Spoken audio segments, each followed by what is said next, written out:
ప్రధాని మోడీ రేపు బేగంపేట ఎయిర్పోర్ట్కి రానున్నారు. దీనికి సంబంధించి బేగంపేట మొత్తం ప్రధాని మోడీకి ఏదైతే పనులు మొత్తం స్టార్ట్ అయిపోయి దీనికి సంబంధించి ఎలాంటి ఏర్పాట్లు చేస్తున్నారనేసి ప్రస్తుతంతో మాట్లాడడానికి బీజేపీ లీడర్ రామచంద్రరావు మనతో ఉన్నారు. వారిని అడిగి 10 నిమిషాలు తెలుసుకున్నాం. సార్ చెప్పండి, ఎలాంటి ఏర్పాట్లు చేస్తున్నారు, ఎంతవరకు పనులు స్టార్ట్ అయిపోయి?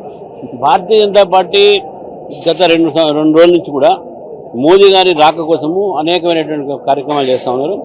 ఇక్కడ ముఖ్యంగా రామగుండంలో బహిరంగ సభతో పాటు హైదరాబాద్లో బేగంపేట ఎయిర్పోర్ట్లో వారు అక్కడ ఆంధ్ర నుంచి విశాఖపట్నం జోనల్ ఆఫీస్ ఇనాగ్రేట్ చేసి ఇక్కడ రావడం కాబట్టి ఇక్కడ వారు కార్యకర్తలకు స్వాగతం పలుకుతారు. ముందు ఉన్నటువంటి ఒక స్టేజ్ ఇక్కడ వేయడం జరుగుతుంది. ఈ స్టేజ్ మించి వారు కార్యకర్తలను సంబోధించి ఒక 5-10 నిమిషాలు మాట్లాడే అవకాశాలు ఉంటాయి. మళ్ళీ ఇక్కడి నుంచి రామగుండం వెళ్ళిపోతారు. కానీ ఇక్కడ వర్చువల్గా కొన్ని 2 సెంట్రల్ గవర్నమెంట్ ప్రోగ్రామ్, ఒక రైల్వే ఒకటి, హైవే ఒకటి సంబంధించిన కార్యక్రమాన్ని కూడా వర్చువల్గా దాన్ని ఇనాగ్రేట్ చేసే అవకాశాలు ఉన్నాయి.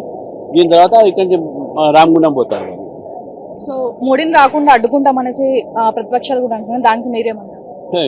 ఈ యొక్క వీళ్ళకి కాదు, వీళ్ళ తల్లిదండ్రులు వచ్చినా కూడా అడ్డుకోలేరు మోదీ గారిని అడ్డుకోవడం అనేది మామూలు మాట కాదు. డెఫినెట్గా భారతీయ జనతా పార్టీ కార్యక్రమం చేస్తాము. బ్రహ్మాండమైనటువంటి ప్రజల స్వాగతం దొరుకుతుంది. సో ఎంతమంది వచ్చే అవకాశం ఉంది? ఇక్కడ చాలా మంది వస్తారు. రామగుండంలో కూడా లక్షల మంది అక్కడ వస్తారు. ఇక్కడ కూడా వేల మంది ఇక్కడ వస్తారు.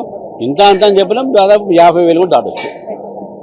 రైట్, ఇప్పుడు వచ్చే ఏదైతే మోడీ సభకు మొత్తం అన్ని ఏర్పాట్లు అయితే స్టార్ట్ అయిపోయాయి. ఖచ్చితంగా ఎవరు వచ్చినా ఎవరేం చేసినా కానీ మోడీని అడ్డుకునే ఛాన్స్ లేదు అనేసి అయితే వాళ్ళు చాలా గట్టిగా వ్యక్తం చేస్తున్నారు. వీడియో జర్నలిస్ట్ రాజుతో కావ్య, అమన్ న్యూస్, హైదరాబాద్.